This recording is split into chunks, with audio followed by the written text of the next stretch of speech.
Okay, welcome back. Today's video, we want to talk about the root test. Now, this is going to be a very short video due to the similarities between the root test and the ratio test. In fact, to write the definition for the root test over the ratio test, you only need to change a couple of things just because they follow very similar case structures.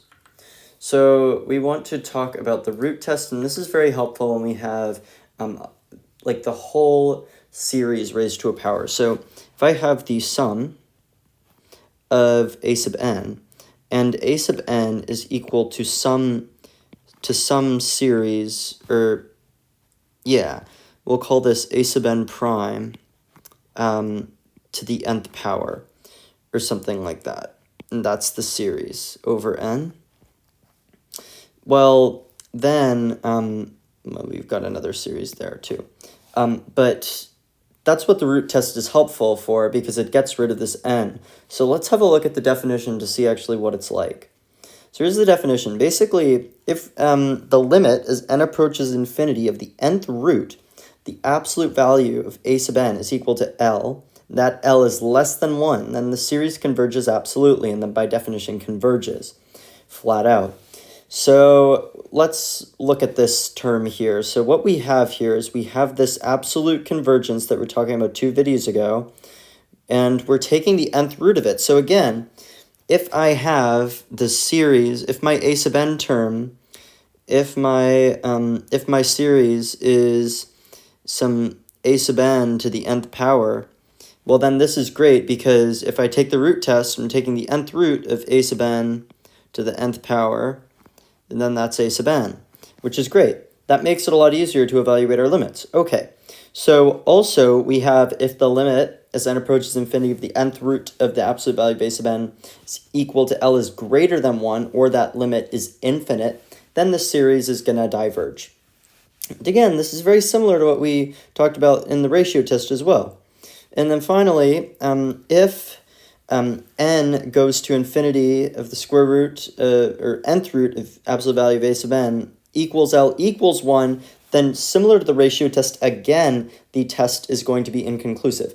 Now, they don't teach this test in the AP syllabus, and I kind of feel like they should just because of its similarities to the root test. And the root test is such a widespread test that you use so often in power series for finding different attributes of the power series, but the root test isn't used. So we'll need to look into that when we try the power series in the next video. Okay, so let's try an example. We've only got one example just because of how similar this is to the ratio test. We don't need to do all that much with it. Determine if the series converges or diverges absolutely or conditionally. Okay, so our series n equals 1 to infinity of 2n plus 5 over 4n plus 1 all to the nth power. So this is all to the nth power. This is what I mean by having like some general term raised to the nth power. That's what that guy is. Because our general term, a sub n, equals 2n plus 5 over 4n plus 1. So now we want to use the root test, obviously, because this is all raised to the nth power. So we are going to take the nth root of a sub n, or the nth root of the absolute value of a sub n, but we don't really need to worry about that because all of our numbers are positive. If we had an alternating series, then yeah, we'd probably be taking out that -1 to the nth power. But we have the nth root of the absolute value of a sub n, so that just means that we are canceling out, we're basically multiplying this, or we're multiplying this exponent by 1 over n, so this just ends up being 1, so we just get 2n plus 5 over 4n plus 1. So that's nice, because we take out the nth power. That's what the root test is all about. And then what we're going to do to make it easier on ourselves, and so that we have a nice limit, so we're going to divide everything by n, or we're going to divide the numerator and the denominator by n, so we get 2 plus 5 over n, over 4 plus 1 over n. This is going to be really nice because when we take a limit, because we want to take the limit as n approaches infinity of this nth root, well, then these guys, as we go to 0, these guys are going to become 0. So thus our only terms are this 2 and that 4 down on the bottom, which simplifies to 1/2. So we get that the limit is equal to 1/2. 1/2 is less than 1. So that means that our series converges absolutely. And because it converges absolutely, the series converges by the root test.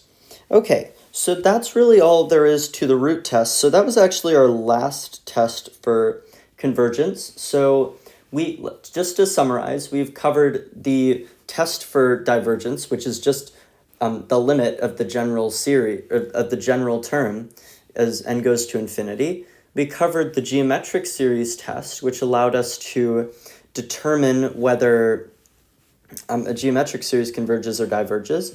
We looked at the telescoping series. We looked at the integral test. We looked at the comparison test, which we're even using today. We looked at the alternating series test. We looked at absolute convergence. We looked at the ratio test, and we looked at the root test.